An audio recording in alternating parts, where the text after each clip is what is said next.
A bright sunny sky on a cold November morning.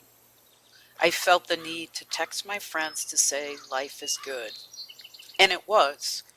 Little did I know that soon my life would turn upside down. He wanted me to go, but I needed a night of yoga and chilling out. He was running late, as often was the case, so I got home to see him and he could use my car. What if he hadn't used my car? What if he'd stayed there for 5 more minutes? What if I went with him? What if? So many what ifs. Khaki slacks, blue and yellow striped polo, loafers, and his royal blue golf cap to match his eyes. He came back in and asked, "Do I look okay?" I smiled and said, "You look great." He texted to say he got our tickets for the snowball so I could get the hotel. Shortly after I told him we're all set, and he sent his favorite emoji of thumbs up. I still can't use it. It's his, and it will be forever his. The dreaded ringing phone in the middle of the night. Don't answer it. It's a dream and it'll stop soon. But it doesn't, and I know I have to look at who called. Stomach churning, throat closing, knees shaking. Am I going to lose it? The words Yale New Haven Hospital told the story. She simply said, "Come now and do not drive." The fear in the dog and the cat's eyes said everything was really wrong. Then the wait began. The wait for an Uber driver that was 30 minutes away. The wait in the hospital sitting room for Lord knows how long. What is taking so long? Why are there so many people? Who are those faces? Hospital blues and stoic uniformed men with badges, all with the same fear in their eyes as the animals had. When will this nightmare end? I knew it before they said it. There was no waking from this nightmare. He was gone, and so was I. The person that started the day thinking life is good was gone. A friend said, "Carol may be gone, but a new Carol will emerge, maybe even more than she was before." The statement seemed ridiculous at the time, but I hung on to it. What else could I do?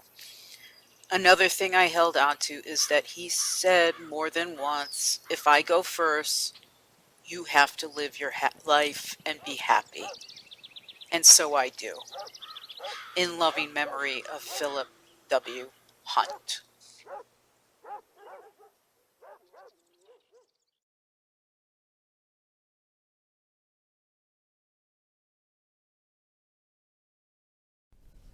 Hello, and welcome to our course on redefining your life after tragedy.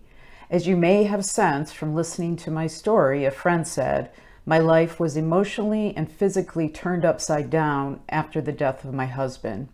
If you have felt the same, you will benefit from this course as we work together to understand the emotions and begin the recovery. Each individual enduring a tragic loss has a unique story. However, the raw emotions we experience from the tragedy are often similar. Hearing how others have dealt with their grief is a resource for all, regardless of our differences. Be patient in your journey and give yourself permission to mourn whatever way you need to. Allow yourself to be as you feel, and know that shock is a natural response to a crisis and provides an important start to your journey. Much of the first weeks after my tragedy is a blur. However, I do remember so many people consoling and grieving alongside me. I knew I had to let everyone help whatever way they could. I trusted family and friends to make the decisions that I could not. I felt like a zombie robot walking aimlessly, getting things done but without thought or recourse. My chest always tight, my ability to think clearly blocked. My sleep was rare, if at all. I had to keep moving, although in a daze, there was no other option for me. But there were activities that helped me in the initial phases of my grief. So let's talk about some of them. First, there was my grief counseling. I began counseling about 3 weeks after the accident. it was imperative for me to speak to a professional specializing in trauma, grief, and recovery. I searched for someone with a background in eye movement desensitization and reprocessing, EMDR, which is a psychotherapy treatment that was originally designed to alleviate the distress associated with traumatic memories. I also did online meditation. Although breathing seemed so automatic, it had abandoned me at times and caused my body to freeze. I searched for ways to learn to relax my mind and body and found meditation. Crying. Crying felt good when I could, but at times the tears would not come. My feelings were so bottlenecked. As I learned about crying being the body's natural way to help us heal, I allowed myself to shed the shame and then the tears.